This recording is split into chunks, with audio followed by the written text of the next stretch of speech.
India TV YouTube channel को subscribe करें और बेल आइकन दबाएं।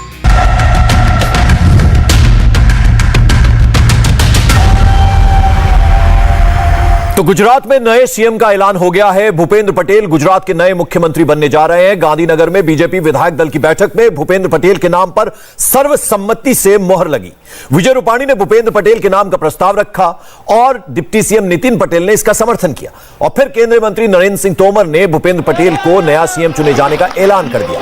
अब से कुछ देर बाद यानी शाम 6 बजे भूपेंद्र पटेल राज्यपाल से मिलने जाएंगे और ऐसा माना जा रहा है कि कल उनका शपथ ग्रहण हो सकता है। तस्वीरें गांधीनगर से आप देख रहे हैं। विधायक दल की बैठक के बाद जब उनके नाम का ऐलान हुआ तो तमाम जो दिग्गज नेता वहां पर मौजूद थे उनका आशीर्वाद लिया उन्होंने। विजय रूपाणी के तो बाकायदा पांव छूकर आशीर्वाद लिया।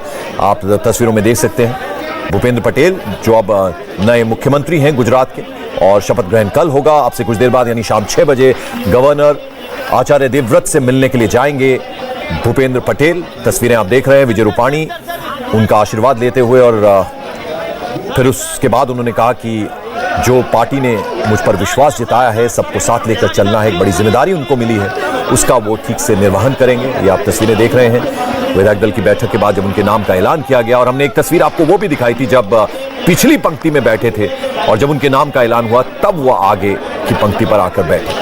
ये तस्वीरें हैं। की बात आई तो हमारे वर्तमान में मुख्यमंत्री विजय भाई रूपाणी जी ने कहा अगले विधानमंडल दल के नेता के नाम का प्रस्ताव मैं रखूंगा। और विजय भाई रूपाणी जी ने इस क्षेत्र के सार्वजनिक जीवन के बहुत ही अच्छे भारतीय जनता पार्टी के कार्यकर्ता, विधायक, सहज सरल नेता, सार्वजनिक जीवन में अनेक संस्थाओं से जुड़े रहने का और काम करने का जिन्हें अनुभव है, शिक्षा की दृष्टि से वो इंजीनियर हैं, पहले भी नगर पालिका और डेवलपमेंट में काम कर चुके हैं। और मुझे लगता है कि विजय भाई रूपाणी जी ने उनके बिहार को, उनके जीवन को देखकर ही भूपेंद्र पटेल किया। तो बीजेपी ने पाटीदार नेता भूपेंद्र पटेल पर दांव लगाया है। सवाल ऐसे में यह है कि क्या यह दांव 2022 में बीजेपी को फिर से गुजरात की गद्दी दिलवाएगा? क्या भूपेंद्र पटेल एंटी इनकम्बेंसी माहौल को खत्म कर पाएंगे? क्या वो बीजेपी को एकजुट रखकर गुजरात में अगला चुनाव जिताने में कामयाब हो पाएंगे? क्या वो गुजरात में मोदी लहर को 2022 तक बरकरार रख पाएंगे? इस पर हम बात करेंगे। तो गुजरात में सारे नामों को किनारे करते हुए बीजेपी ने पहली बार विधायक बने भूपेंद्र पटेल को कमान सौंप दी है। विधायक दल की बैठक में भूपेंद्र पटेल सबसे पिछली सीट पर बैठे थे। जैसे ही उनके नाम का नरेंद्र सिंह तोमर ने ऐलान किया, हर कोई चौंक उठा, हैरान हो गया। पिछली सीट पर बैठे भूपेंद्र पटेल ने विक्ट्री साइन दिखाया और सबसे आगे आ गए। विजय रूपाणी ने नए सीएम को गले लगाकर उनका स्वागत किया। यह तस्वीर आप देख रहे हैं। और फिर एकता का परिचय देते हुए तमाम दिग्गज नेता एक ही मंच से और हाथ उठाकर कि अब जो 2022 का चुनाव है वो इसी एकता के साथ लड़ना है।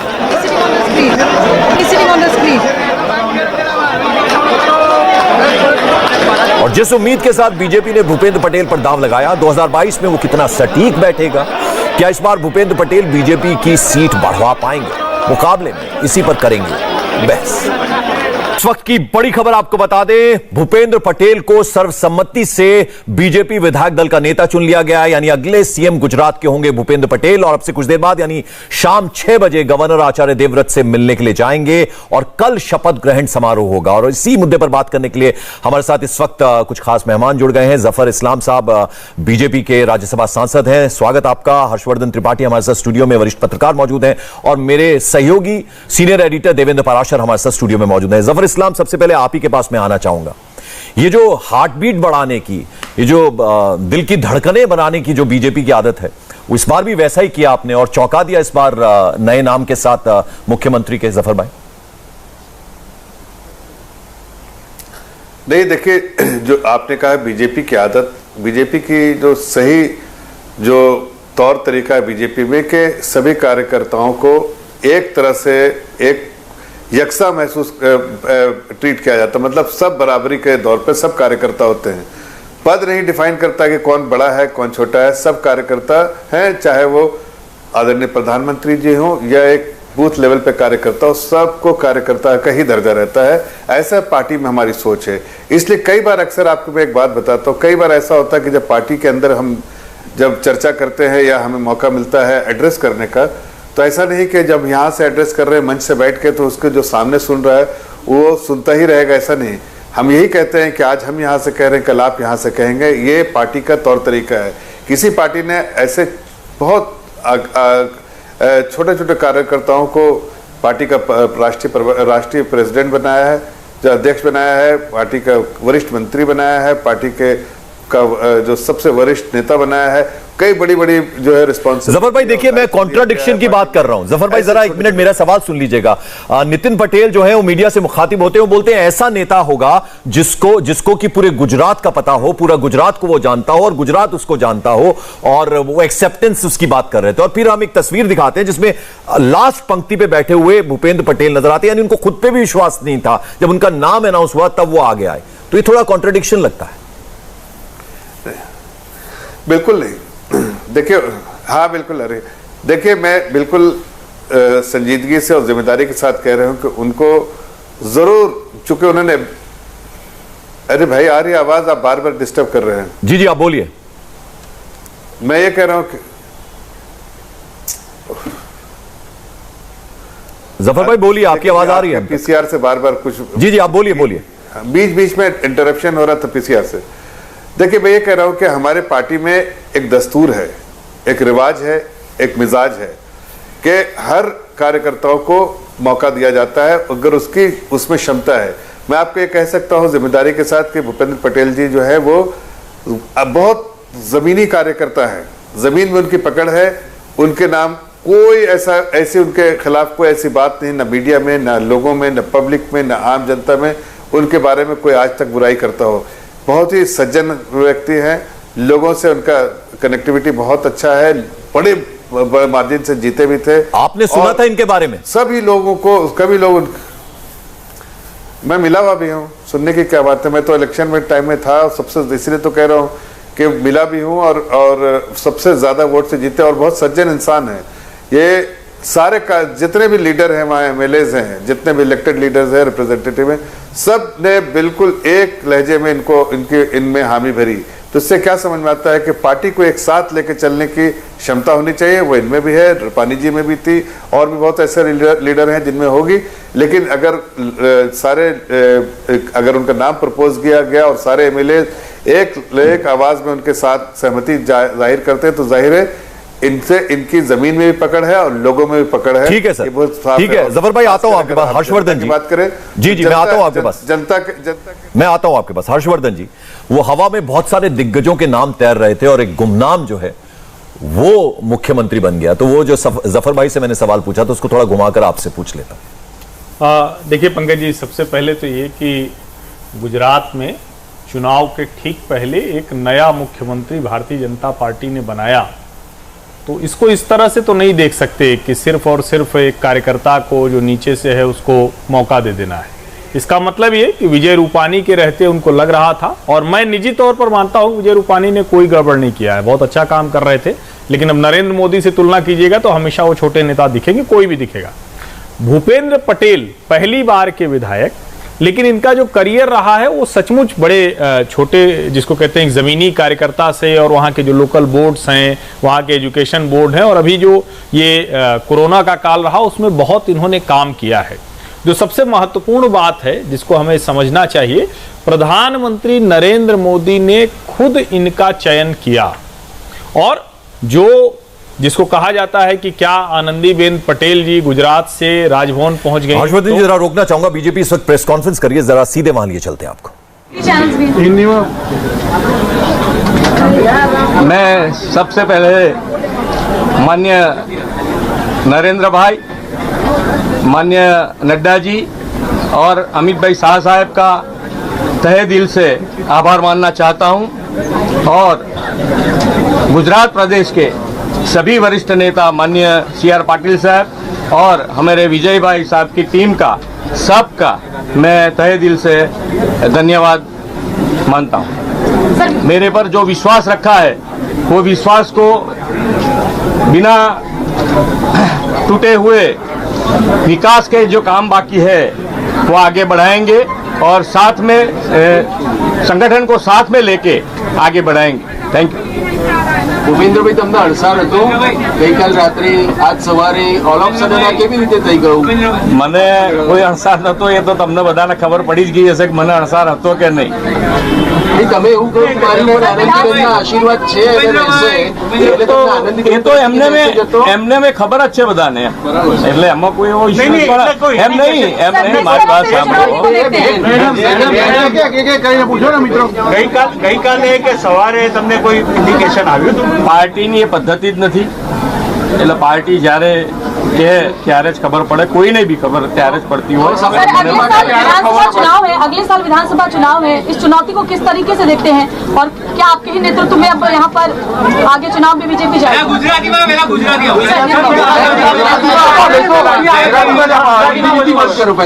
ભારતીય જનતા પાર્ટી એ ફક્ત ઇલેક્શન લક્ષી કામ કરવા ટેવાયેલી પાર્ટી નથી, એ હર હંમેશ રોજ બરોજ ભારતીય જનતા પાર્ટીના દરેકે દરેક કાર્યકર્તા પ્રજા વચ્ચે રહી અને કામ કરતો રહ્યો છે અને કરતો રહેવાનો છે. ક્યારે તમે શપથ લો છો? શપથ ક્યારે લો છો? આવતીકાલે. મારો આજે સાંજે 6 વાગે મળવા જવાના છે. મારો પ્રશ્ન પ્રદેશ પ્રમુખ સાહેબને છે. ગુજરાતમાં સીએમ પછી ડેપ્યુટી સીએમ ની પોસ્ટ વિશે આ બેઠકમાં કોઈ ચર્ચા થઈ છે કે કેમ? નથી થઈ.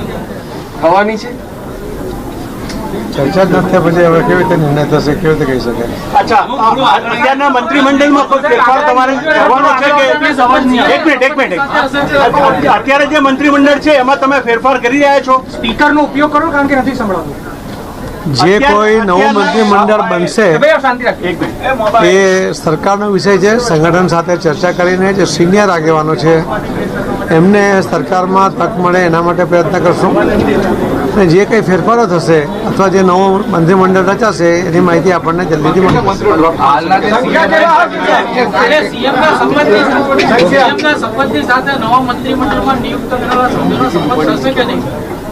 સમજાયું ને તમારો સવાલ?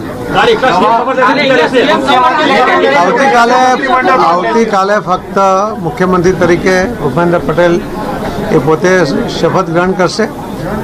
મંત્રીમંડળનું અમે 1-2 દિવસની અંદર એમની સાથે ચર્ચા કરીને નિર્ણય કરશું. ઘણા બધા રાષ્ટ્રીય નેતા અહીંયા છે જ, હાજર જ છે. તો નીતિનભાઈ અને વિજયભાઈ રૂપાણી શું જવાબદારી અદા કરશે? પાર્ટી એમને નક્કી કરશે અને એમને જવાબદારી આપશે, એ જવાબદારીમાં કામ કરશે. પાટીદારો નારાજ હતા, પાટીદારો મુખ્યમંત્રી આપણે એવું કંઈ ખરું સાહેબ? કોઈ એવા કારણોસર કોઈ નિયુક્તિ ભારતીય જનતા પાર્ટીમાં થતી નથી. કાર્યકર્તાઓ એનું મોરલ, એની કામ કરવાની પદ્ધતિ, એ કાર્યકર્તાને સાથે લેવાના, લોકોમાં એની ઇમેજ, આ બધા જ સરવાળા કરીને પછી નિર્ણય લેવાતો હોય છે. એના આધારે આ નિર્ણય લેવામાં આવે છે. ભૂપેન્દ્રભાઈને સિલેક્ટ કરવા પાછળ સૌથી અગત્યનું કારણ શું છે? બીજા સિનિયર લીડરો પણ હતા. કાર્યકર્તાઓ સાથે જે એમનો મનમેળ છે, વર્ષોથી સરકારી ક્ષેત્રમાં એ કામ કરે છે, કોર્પોરેટ સેક્ટરમાં કામ કરે છે, એમની વહીવટી ક્ષમતા અલગ અલગ સંસ્થાઓ સાથે જોડાયેલા છે, એના કારણે એમની પ્રતિષ્ઠા, આ બધું જ જોતા જઈએ તો જે સૌનો સાથ સૌનો વિકાસ એ જે સૂત્ર છે એ સૂત્ર એ સાર્થક કરી શકે એવી એમનામાં શક્તિ છે અને એમની ક્ષમતાનો ઉપયોગ કરવા માટે એમનો નિયુક્તિ કરવામાં આવી છે.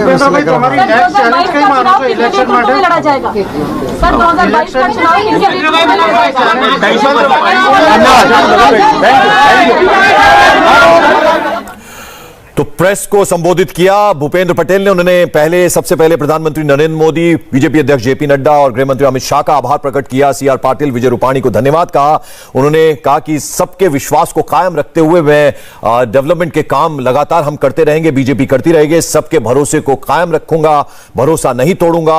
और उन्होंने कहा कि बीजेपी सिर्फ चुनाव के वक्त ही काम नहीं करती है, तो बीजेपी कार्यकर्ता हर दिन लोगों के बीच में रहते हैं। हर्षवर्धन जी, आपकी बात मैंने बीच में रोकी थी।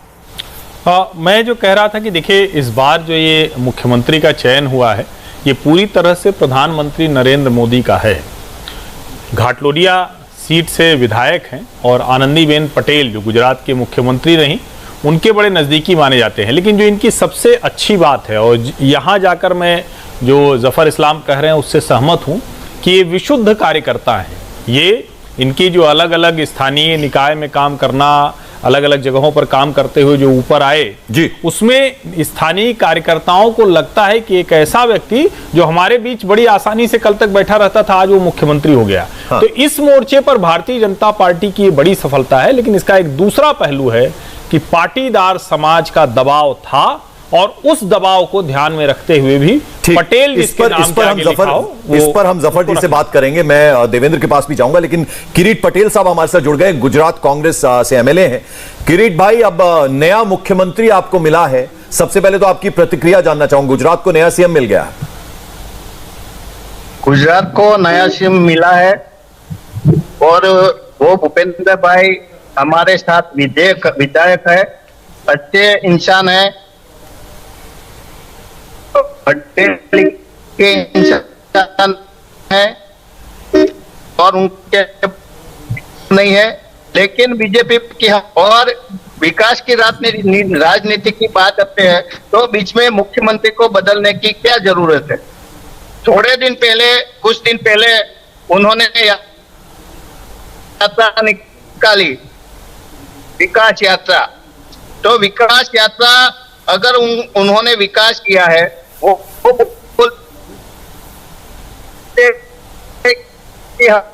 करने की आवश्यकता क्या है। ये जो सीएम को बदलना पड़ा वो की जो आंतरिक राजनीति है और उसका जो गठबंधन है और इस चलिए आपकी आवाज हम थोड़ा करेक्ट कराने की कोशिश करते हैं। जफर भाई, जो सवाल उठाया, अगर थोड़ी बात आपने किरीट जी की सुनी, उन्होंने कहा कि अगर विकास का काम कर रही थी बीजेपी गुजरात में विजय रूपाणी के नेतृत्व में, तो ऐसे बीच में मुख्यमंत्री बदलने की ठीक 1 साल पहले जरूरत क्या थी चुनाव से। और दूसरा उन्होंने कहा कि अंतर्कलह है बीजेपी के अंदर, जिस वजह से यह डिसीजन लेना पड़ा है। क्या जवाब आपका? अब देखिए, कांग्रेस का कोई एमएलए और विधायक इस तरह की बात करे तो बड़ा अफसोस होता है। मुझे लगता है कि वो अपने गरिमा में झांक कर देखते नहीं हैं।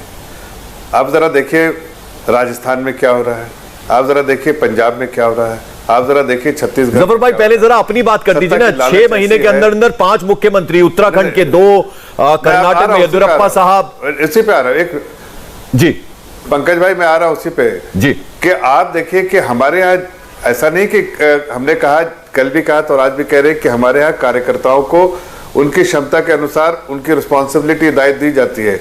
कभी ऐसा अगर पार्टी को लगता है तो ऐसे कोई परमानेंट सीट नहीं होती है। ये जान के रखिए कि भारतीय जनता में कोई पार्टी में कोई परमानेंट सीट नहीं है। दायित्व और उस वक्त जो पार्टी की आवश्यकता है उसके हिसाब से उनको दायित्व दिया जाता है और जो उसके लिए जो सबसे ज्यादा सक्षम है उसको सौंपी जाती है रिस्पॉन्सिबिलिटी। आज अगर पूरे लोगों को ऐसा लगा कि हमें एक ऐसे इंसान को लाना चाहिए जो आपके सामने है, तो पार्टी ने ऐसा सोचा कि भाई ठीक है, अगर लोगों को अगर एक नया चेहरा देने की बात है तो दे दिया जाए। उसमें जो लोग जो सहमति हुई, जमीन से जुड़े हैं, वहां के अहमदाबाद म्युनिसिपल कम्युनिटी। मेरी आवाज आ रही है आपको? क्या आ रही है, आप बोलते रहिए, आ रही है आपकी आवाज। मेरी आवाज आ रही है पंकज जी? जफर भाई लगातार आ रही है, आप बोलिए।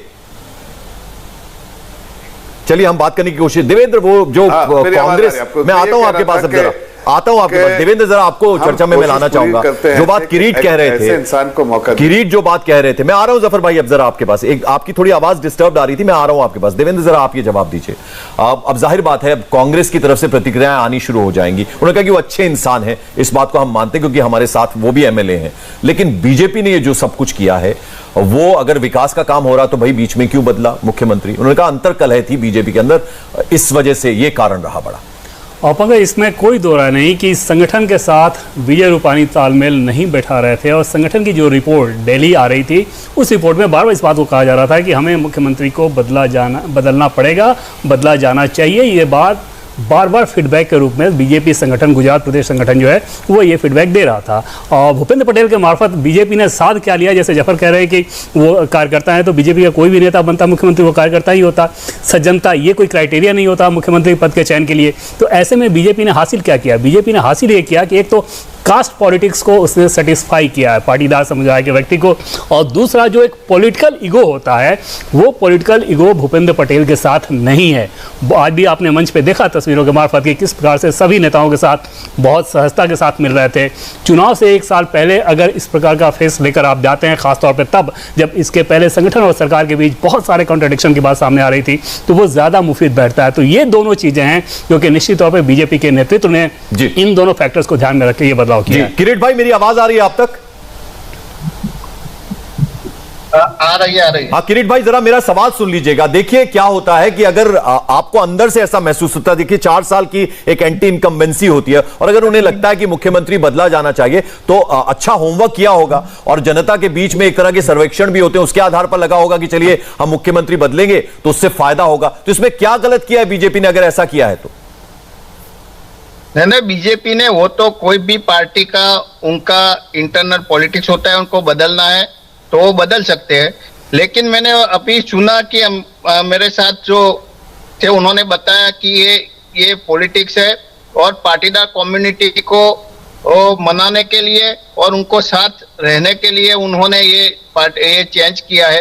ये बात मैं नहीं मानता, इसलिए कि 2017 में जब पाटीदार आंदोलन था तो पाटीदार आंदोलन सरकार को मालूम था कि पूरी पाटीदार कम्युनिटी सरकार के अगेंस्ट में है, फिर भी उसी वक्त उन्होंने जो नॉन पाटीदार सीएम था रूपाणी जी, उनको सीएम के उम्मीदवार घोषित किया था।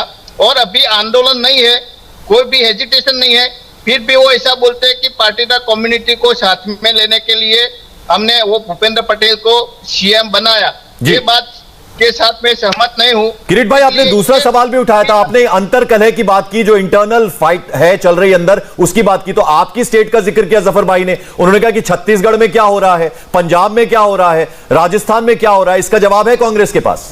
वो कह रहे हैं हमारी बात छोड़िए, अपने अंदर झांकिए।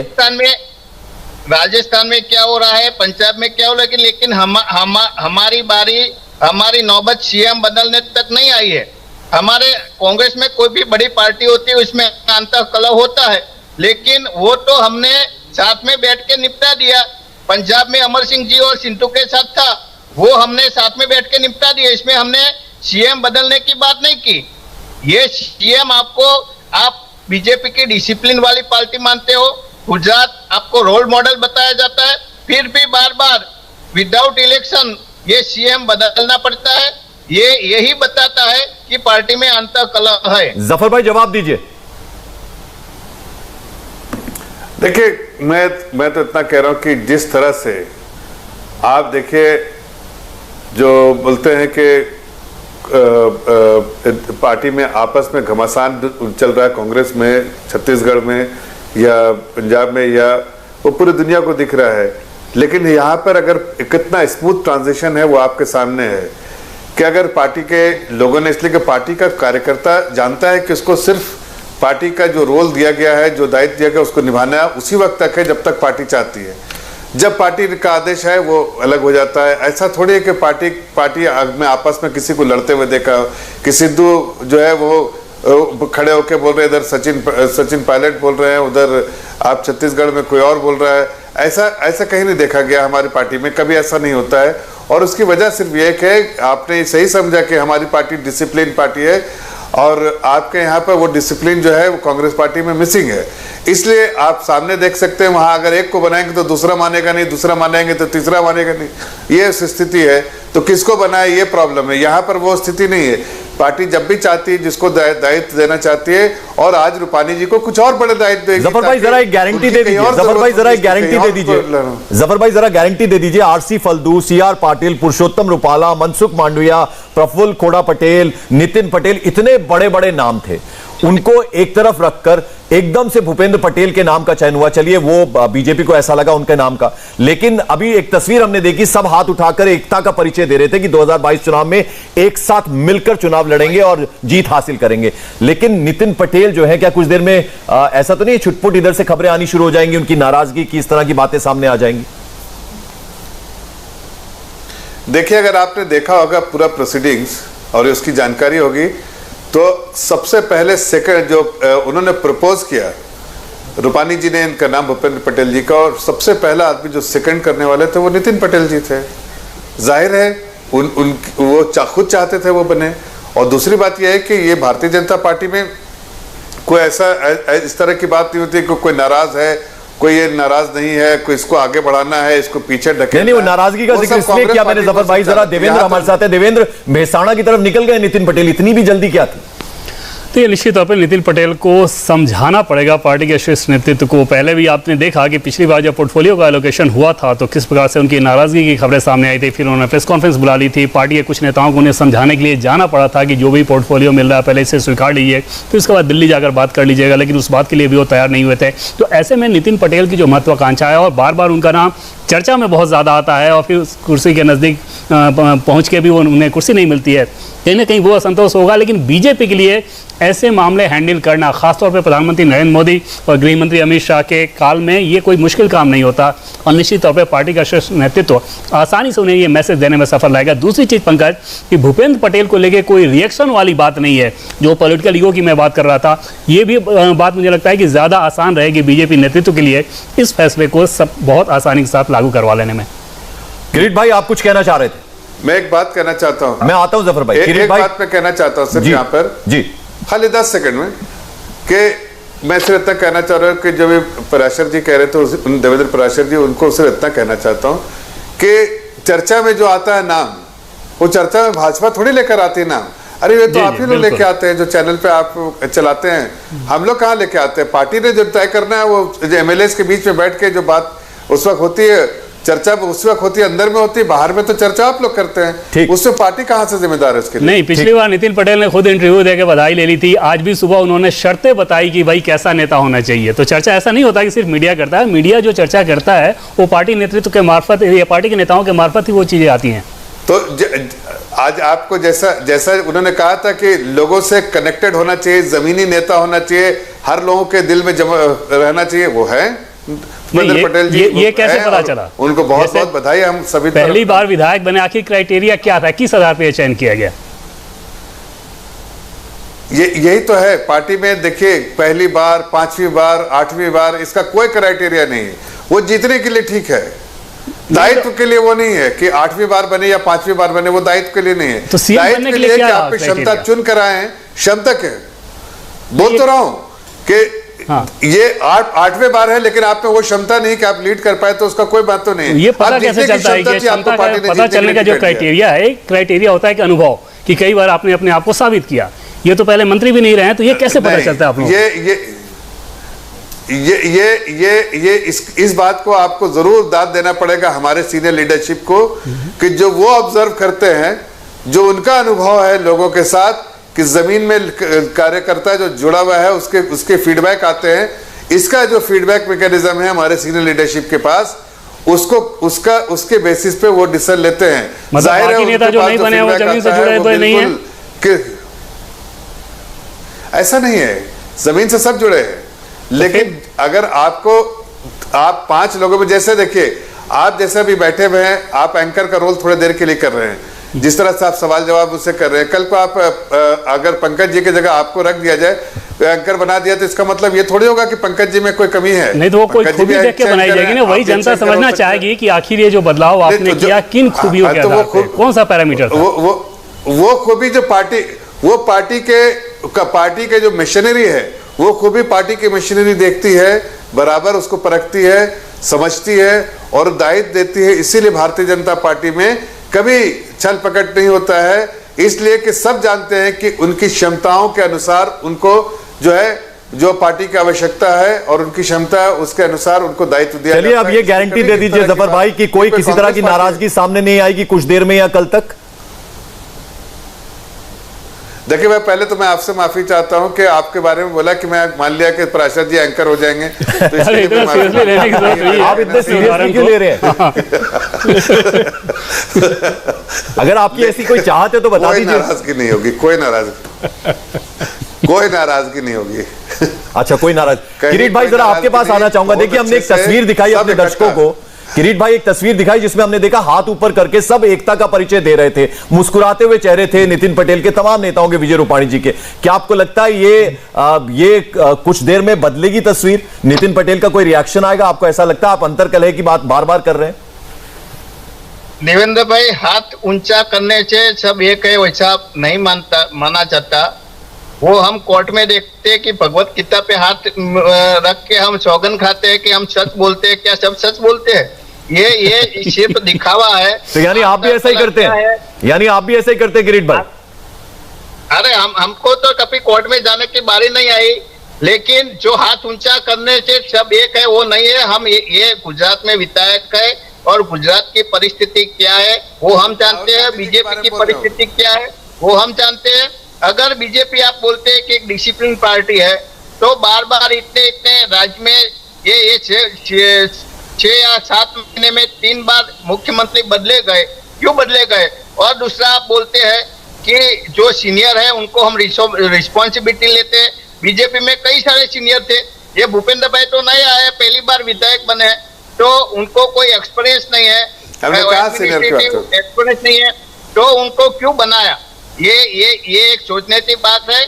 और देवेंद्र भाई, मेरे ख्याल से किरीट भाई सुन नहीं पा रहे हैं। देवेंद्र भाई, 2 दिन के बाद आपको मालूम पड़ जाएगा कल या परसों कि उसका परिणाम क्या आएगा। ठीक है, जवाब दीजिए जफर भाई। देखिए, पहली बात तो उन्होंने सुना नहीं। मैंने कहा नहीं कि सीनियर होने से कोई पद मिलता है पार्टी में। सीनियर होने से पद नहीं मिलता है। एक कांग्रेस पार्टी नहीं, फैमिली वाली पार्टी नहीं है। यहाँ पर एक पोस्टर लगाने वाला पार्टी का राष्ट्रीय अध्यक्ष बन सकता है और यहाँ सामने बैठा हुआ कार्यकर्ता मुख्यमंत्री बन सकता है। जिसको उम्मीद नहीं है वो उसको कोई भी दायित्व दिया जा सकता है। इसलिए कि क्षमता जो है वो पार्टी की लीडरशिप और जो हमारा मैकेनिक है, जिस तरह से हम देखते मैकेनिज्म है, जिससे देखते हैं परखते हैं लोगों को, वो देखा जाता है। वो एक दिन में नहीं होता है, उसकी बहुत प्रक्रिया है जो चलती रहती है। और सीनियर लीडरशिप के पास फीडबैक जो आता है उसके बेसिस से वो लोगों नहीं, उनका सवाल ये था जफर भाई कि मॉडल स्टेट है गुजरात, गुजरात का नाम जो है पूरी दुनिया में इसलिए जाना जाता है और इतने सालों से आपकी सरकार वहां पर चल रही है, तो ऐसा तो नहीं कि ये एक्सपेरिमेंट उल्टा पड़ जाएगा? ना, देखिए, अभी मुझे लगता है जो ऐसा हम सभी समझते हैं कि रूपाणी जी की कहीं और आवश्यकता ज्यादा जरूरत होगी, इसलिए उनको कोई और दायित्व दिया जाएगा, बड़ी दायित्व दी जाएगी, कहीं और उनकी आवश्यकता होगी जहां वो बेहतर तरीके से काम कर सकते हैं। और नितिन पटेल जी ज्यादा उनको मिलेगा उनके रहने से। तो नितिन पटेल जी तो काम कर ही रहे हैं, अच्छा काम कर रहे हैं, उसमें क्या उन्होंने ऐसा। हर्षवर्धन जी, जरा आपको चर्चा में लाना चाहूंगा, जरा इस पर रोशनी डालिए आप।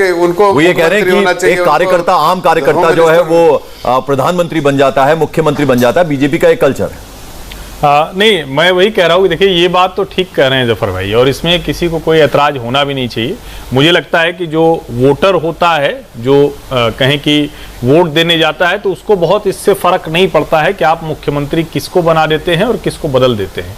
लेकिन हाँ, एक बात जरूर होती है कि जो मुख्यमंत्री बन रहा है वो अपने साथ कोई बैगेज लेकर तो नहीं आ रहा है। क्या उस मुख्यमंत्री के ऊपर कोई ऐसी चीज तो नहीं जिससे चुनाव में मुश्किल हो सकती है? तो मुझे लगता है कि भारतीय जनता पार्टी ने उस लिहाज से बहुत अच्छा चयन किया है। नितिन पटेल को लेकर एक उनके लिए और बड़ा धर्म संकट हो गया, जिस तरह से वो अपने आप को पेश कर रहे थे मुख्यमंत्री के तौर पर, और ये जफर इस्लाम को मानना भी नहीं चाहिए, वो भारतीय जनता पार्टी के प्रवक्ता के तौर पर बैठे हैं, लेकिन ये सब जानते हैं और सबकी महत्वाकांक्षा हो जाती है। जैसे कह रहे हैं कि कार्यकर्ता को अवसर मिलता है, तो अवसर भी मिलता है, महत्वाकांक्षा होती है। नितिन पटेल की नाराजगी तय है, लेकिन वो नाराजगी है वो दिखा भी नहीं सकते हैं, क्योंकि पाटीदार समाज का ही नेता बना है, मुख्यमंत्री पटेल बना है। ठीक है जफर भाई, आप हमारे साथ चर्चा में जुड़े मुकाबला में, और साथ ही साथ किरीट भाई पटेल, आप दोनों का बहुत बहुत शुक्रिया। देवेंद्र हमारे सीनियर एडिटर और हर्षवर्धन जी हमारे साथ बने हुए हैं। अब सबकी नजर जो है वो राजभवन पर टिकी हुई है, जहां किसी भी वक्त गुजरात के नए सीएम सरकार बनाने का दावा पेश करने के लिए पहुंचने वाले हैं। लेकिन देखना यह होगा कि भूपेंद्र पटेल के साथ बीजेपी के कौन कौन से बड़े नेता साथ राजभवन पहुंच रहे हैं। खबर है कि नितिन पटेल मेहसाणा के लिए रवाना हो गए हैं। इसी बड़े अपडेट पर फौरन लौटते हैं, बस एक 3 मिनट के ब्रेक के बाद।